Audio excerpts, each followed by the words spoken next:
Our 3-day journey to Ushuaia, the southernmost city in Argentina, gave us the chance to experience a variety of remarkable sights. Most people know this city as the gateway to Antarctica, and you can see it in the many ships setting off south towards that mysterious continent. Our hotel was just off San Martin Avenue, Ushuaia's main street, where you find restaurants, shops, the naval base, and the waterfront.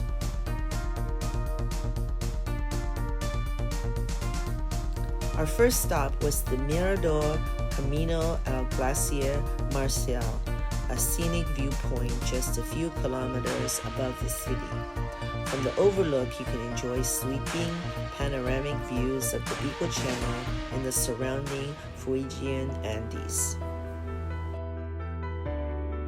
Our next stop was the Cartel Ushuaia, one of the city's most popular photo spots and home to the famous Ushuaia sign.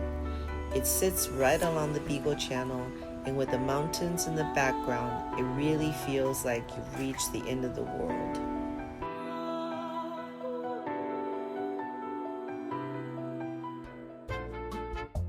And of course, we couldn't resist adding our own memorable moment with one photo featuring John pretending to ignore a very clear sign that said peeing was strictly forbidden.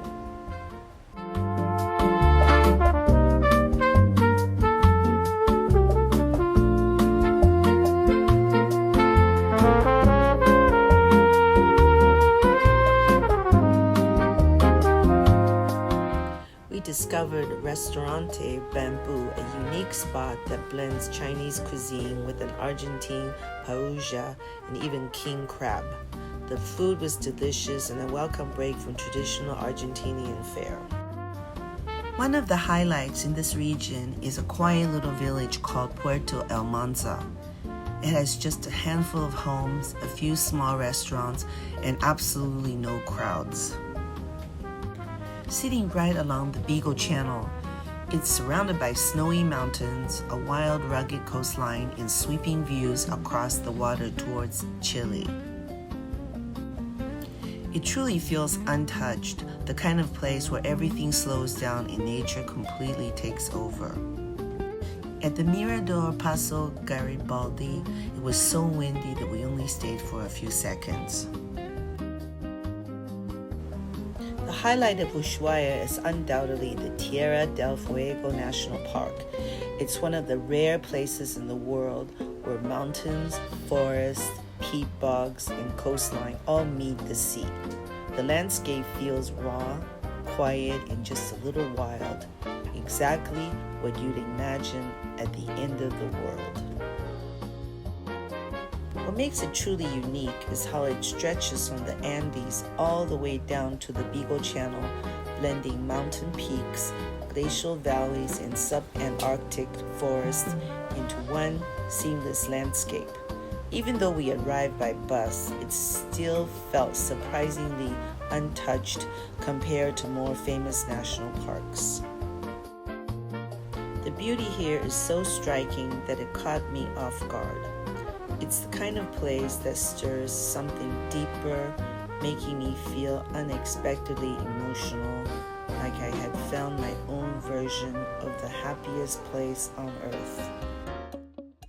It also feels incredibly meaningful from a cultural perspective. The region is deeply connected to the Yamana and Ona indigenous peoples who lived here for thousands of years. Today, the park protects not only its rich biodiversity, but also archaeological remains that offer a glimpse into their lives and traditions.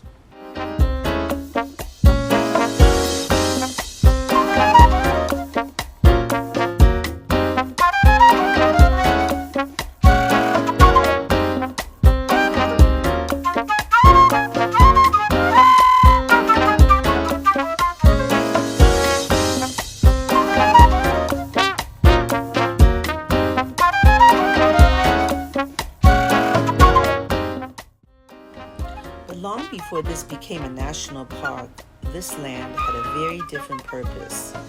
And to understand that side of Ushuaia, we stepped aboard something that once carried prisoners into these very forests, the legendary end-of-the-world train.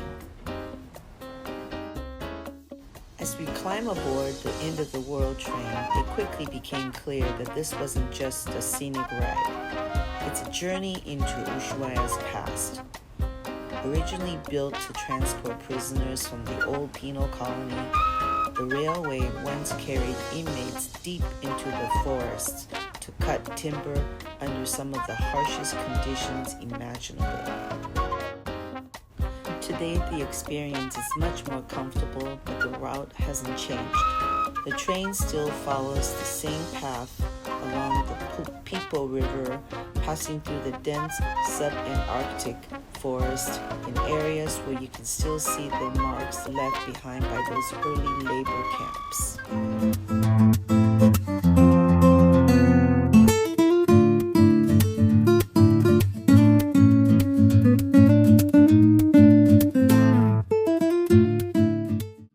As the train ride comes to an end, it's hard not to think about the men who once rode these same tracks, not as travelers, but as prisoners.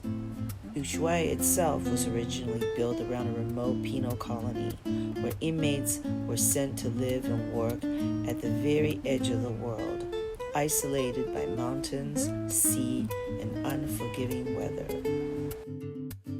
Today, that prison is now the Museo Marítimo y del Presidio de Ushuaia, a place that preserves these stories within its cold, narrow corridors. In short, Ushuaia may be known as the end of the world, but it leaves you with something more, a sense of just how powerful and humbling this place really is.